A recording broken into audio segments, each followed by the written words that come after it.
speaking a bit quickly. We're going to speak quickly to cover as much relevant, good stuff as we possibly can for the iGaming sector and give you as much value out of these 20 minutes. Please do send in any questions that you have, anything that comes up during the conversation.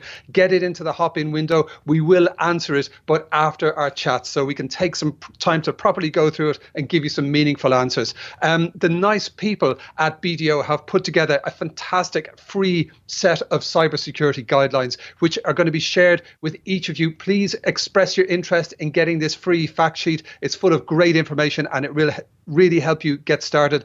And BDO are also offering a fantastic free consultation with their cybersecurity experts. So please do let us know through the chat window if you want to take part in this. It's a tremendous offer and it's really useful, and you're going to find out exactly why these two gentlemen are on this call right now. They have such a depth of knowledge that's great for the sector. Okay, so onwards. First, we're going to just dive in to both of your histories professionally, and just I wonder, could you tell us a little bit about your work in the field of cybersecurity and iGaming, and give the folks a bit of a taste for why you're here on this call, starting with your good self, Ivan.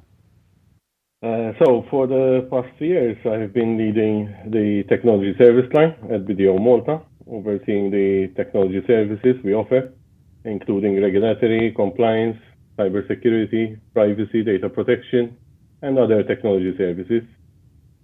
I've been working in technology for the past 25 years and built my experience across a range of industries, including gaming, of course. And I'm delighted today to be here having this discussion. Fantastic. We're delighted to have you, Ivan. Thank you very much. And Donald, tell us a bit about your professional history as well and how it relates to iGaming and cybersecurity. Yes, absolutely. So thank you, Oisin. It's a pleasure to be here. So I currently am in charge of managing all aspects of information security governance and even strategy across the LeoVegas group. I'm also a former CTO. I was worked in the field of IT and security for the past 25 years across a whole lot of different industries, amongst them as an advisor also with the Big Four. Fantastic. That's great. So folks at home, you can see why these two gentlemen are here. They've got decades of expertise, and that's where we're going to dive straight into some of the most important questions in the space. So Ivan, I'd like to start with yourself. Now, perhaps more than most other industries, iGaming is about cash going in, cash going out. It's about cash. It's the raw material. So do you think this makes it a unique target for cyber attacks? I believe it should not come as a surprise to anyone that online gaming companies are targets of hackers. After all, why do people steal from banks? Because that's where the money is. However, reports on recent attacks on online gaming firms are saying that state-sponsored hackers were aiming to disrupt operators accepting bets from mainland gamblers. These reports are suggesting the possibility that it was China's fight against cross-border gambling. Oh. There have also been espionage-related attacks where hackers stole customer databases and intellectual property. So it's not always about money, It's much more. Yeah, there's a whole a lot of considerations there. It's not just about money. It's about geopolitical trends. It's about politics and rivalries, etc. That's really fascinating. Thank you. And coming over to yourself, Donald, you've obviously got your iGaming hat on today. Talk to us a bit about the current landscape with security and iGaming. The landscape at the moment is a bit of a rough one. I would even dare say it's an evolving one. Why? Because iGaming is generally associated with fun, and quite frankly, we're surely not a bank, but yet we process millions, of financial transactions that pretty much give motive to hackers at the end of the day. Yeah. And for this reason, hackers will try to exploit platforms with looking for weaknesses to try and steal money. So yes, it's not always about money, but the main motive is actually money. That's what we see on our end. Other threat actors that we're seeing in the landscape focus on identity fraud. So that is something that we're seeing on the increase, and certainly at causing disruption, which dovetails with Ivan's comment over there, which in turn leads to some sort of business loss. from our aspect, causing players to choose other platforms to enjoy, playing at the end of the day. Yes, absolutely. And, Ivan, just coming back to yourself, you've got the BDO super perspective on things. Talk to us a bit about the kind of attacks that are happening these days. What are the vulnerabilities and the trends in cybersecurity? There are many types of attacks, but if I had to pick my top three, there would be the denial of service attacks, sure, which disable a targeted site with flood of information requests, phishing and spear attacks, targeting employees. And lately, supply chain has become an attractive target. A recent example was the SolarWinds attack, for example, which is affecting SolarWinds clients. 18,000 was the latest number, if I'm not mistaken. Number of clients affected, yes. Some may say that this won't affect me. I'm not a SolarWinds client. But what if one of your business critical supplier was affected? Are you prepared for this service being down from the supplier? So it has been quite an attack which has caused a lot of issues. Right. Indeed. And if you think cybersecurity isn't important, I have one word for you, and that is SolarWinds 123, which I believe was the password that was used on the back end for the supply chain there, which is an incredible open door for attackers. Now, staying with yourself, Ivan, talk to us a bit about how companies. So these are a lot of interesting risks that you mentioned there: DDoS, supply chain, etc. How can companies go about mitigating these risks? So here I would like to use an analogy. So let's say you've fallen and broken your leg. As you lie there, three strangers offer to help.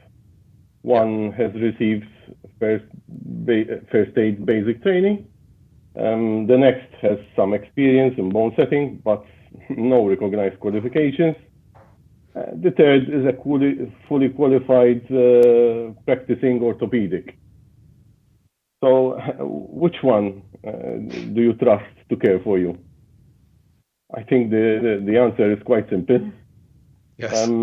Because confidence is crucial in all walks of life, and nothing inspires it more than reputable and recognized qualification.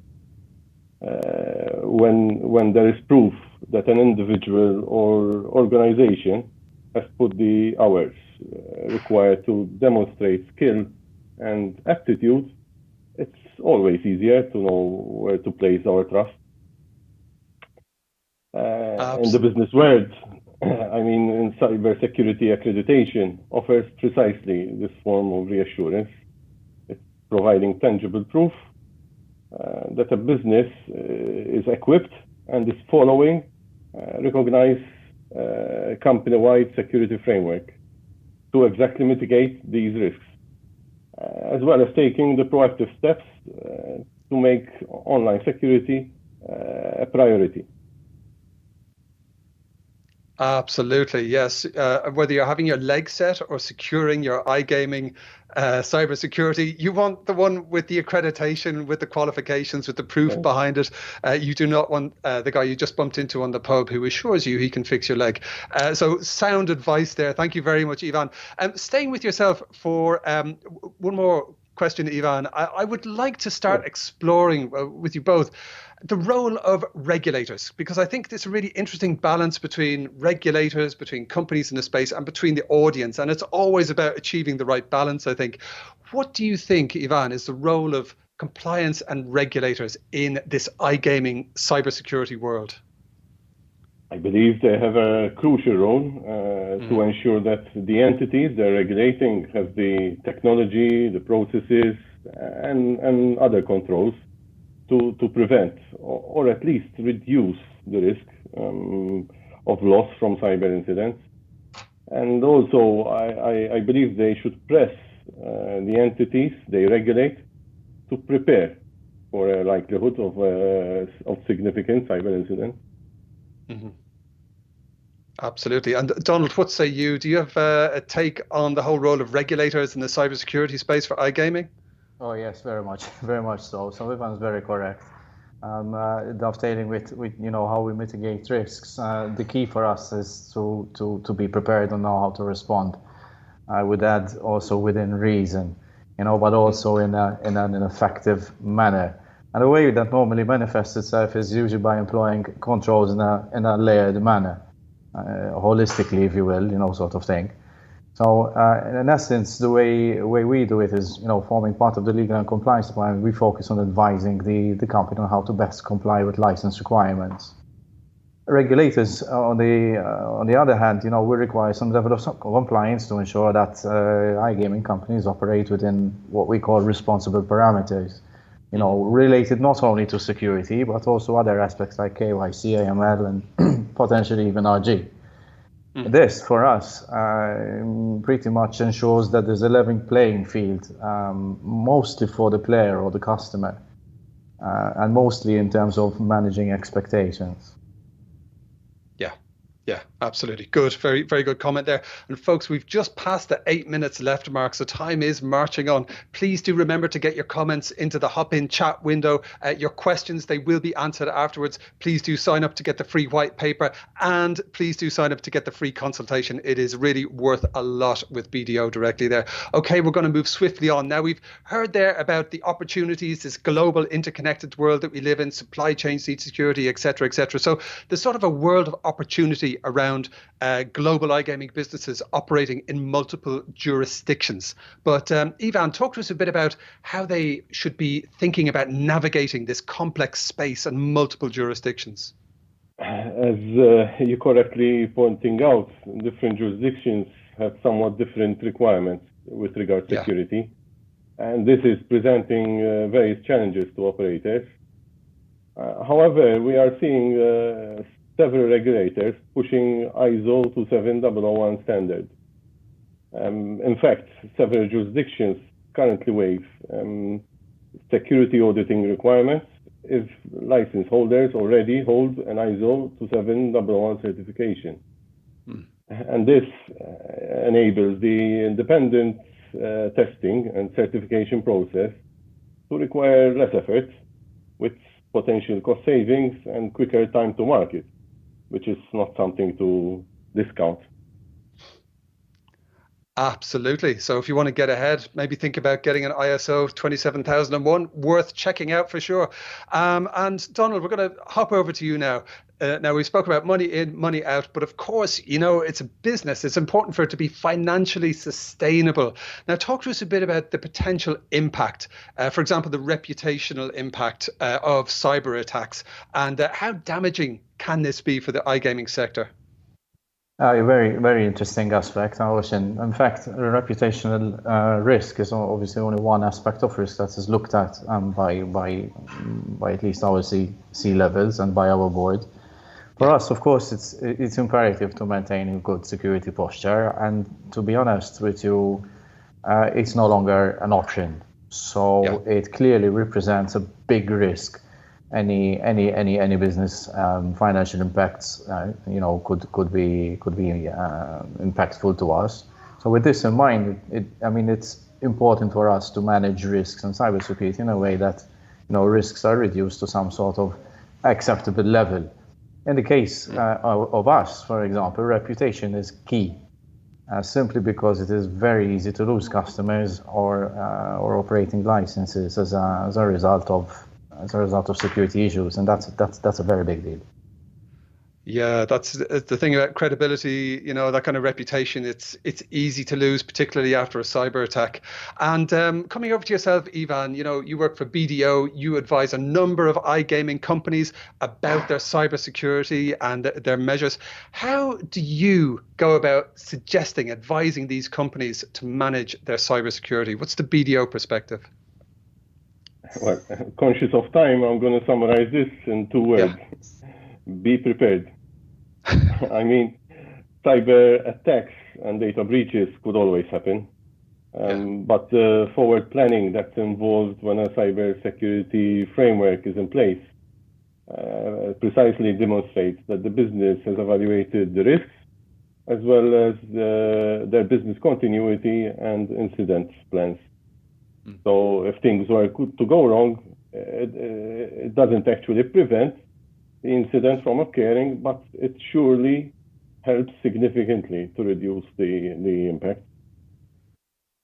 Sage advice there. 2 words to live by: be prepared. Absolutely. And folks, just remember, you can be prepared by getting that free cybersecurity guidelines prepared by BDO. Please express your interest in the chat window along with your questions, and you'll get a consultation for free if you're interested as well. So do please take part in that. So Donald, quick question for yourself. You spoke about the C-level, about the different take and the way of looking at the business. Is culture important? Does it eat strategy for breakfast, as they sometimes say? Definitely, Oisin. I would say absolutely.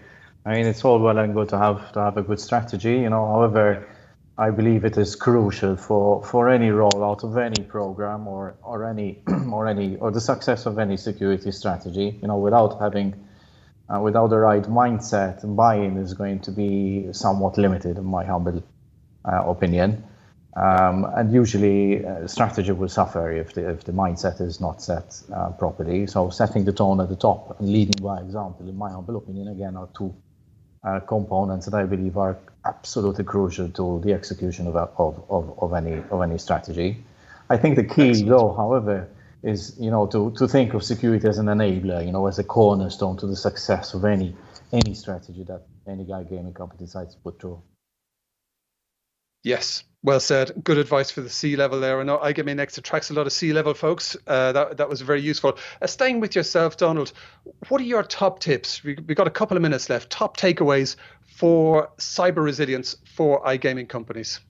Absolutely. So on an ending note, I think we need to stress that cybersecurity here is no longer something that is optional, and it's absolutely crucial to be prepared, to deal with security issues, which, by the way, will happen no matter how secure you think you are. And for this reason, I urge everybody on this call over here, to reach out to professionals in the field, to measure, to monitor, and to seek to mature, in the security space with the ultimate aim of actually, gaining an understanding and feeling of your posture, to eventually embark on some sort of improvement program, which obviously is aimed at reducing your exposure to business risks. Very good. Those are 3 M's, again, to live by: measure, monitor, mature. Thank you for that, Donald. Ivan, you have the last word. What are your top tips for folks in the iGaming space around cybersecurity? My top tip would be do not gamble with security. I mean, the benefits for implementing a certified cybersecurity framework, in my opinion, are clear. It leads to a stronger and resilient business model by incorporating prevention and security best practices, as you mentioned earlier, in a company's culture, which is one of the most important aspects of security. Well said, well said. Okay, and folks, as I said at the beginning, 20 minutes goes quickly, so I hope we've had a bit of a deep dive into some of the pressing issues around iGaming. Please do keep your questions coming in the hop-in chat window. Please do get that free set of cybersecurity guidelines and register for your complimentary tech security advisory session.